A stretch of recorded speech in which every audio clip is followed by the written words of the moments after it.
Video आप लोगों तक सबसे पहले पहुंचे तो लाल बटन दबाकर चैनल को सब्सक्राइब जरूर करें और बेल आइकन दबाएं। CBL DJ की प्रस्तुति राजा रोज की प्रस्तुति बोल बम जय शिव बोल बम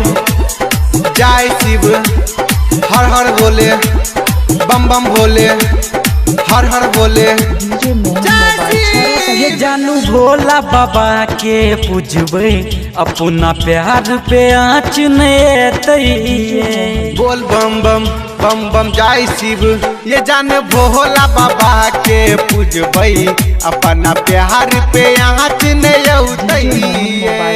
जलते दुनिया के तब मगर जलते दुनिया के तो न मगर बाबा की कृपा से कुछ नहीं है तो ये जानू भोला बाबा के पूजबई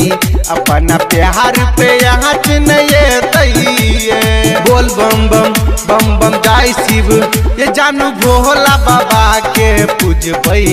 अपना प्यार पे आँच नहीं जलते दुनिया के तब मगर जलते दुनिया के तब मगर बाबा की कृपा से कुछ नहीं है तो ये जानू भोला बाबा के पूजबे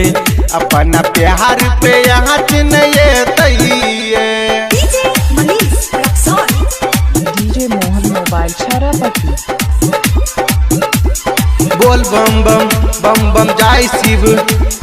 हर सोमवार ही जहल चढ़े बई बाबा चंदेश्वर नाथ के अब गेल सावन के मन भावन पूजा करू भोलेनाथ के ओम नमः शिवाय हे ये हर सोमवारी जल चढ़ेबे बाबा मदनेश्वर नाथ के अब गेल सावन के मन भावन पूजा करू भोलेनाथ के मन से ध्यान लगे है बैठो मन से ध्यान लगे बैठो फूल प्यार के नहीं मुरझे जानू भोला बाबा के पूजबई अपना प्यार पे आँच नहीं डीजे मोहन दुल्हन स्टूडियो मदनेश्वर स्थान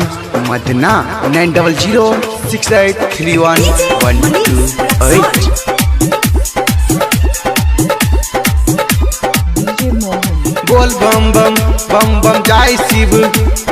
बोल बम बम बम बम जय शिव हाँ प्रेम तो छियै रूप भोला के तब किया दुनिया जलही छै कहे छे वीरेंद्र देते बाबा दर्शन बाबे से दुनिया चलई छै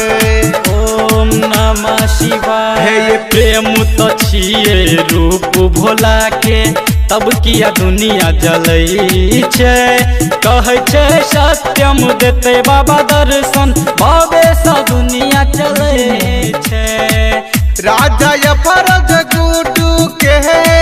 राजा फरज गुडू के बाबा नैया पार लगे तो ये जानू भोला बाबा के पूजबई अपना प्यार पे आँच नहीं रिकॉर्डिंग बाय दुल्हन स्टूडियो मदनेश्वर स्थान मदना 9006831128 डीजे मोहन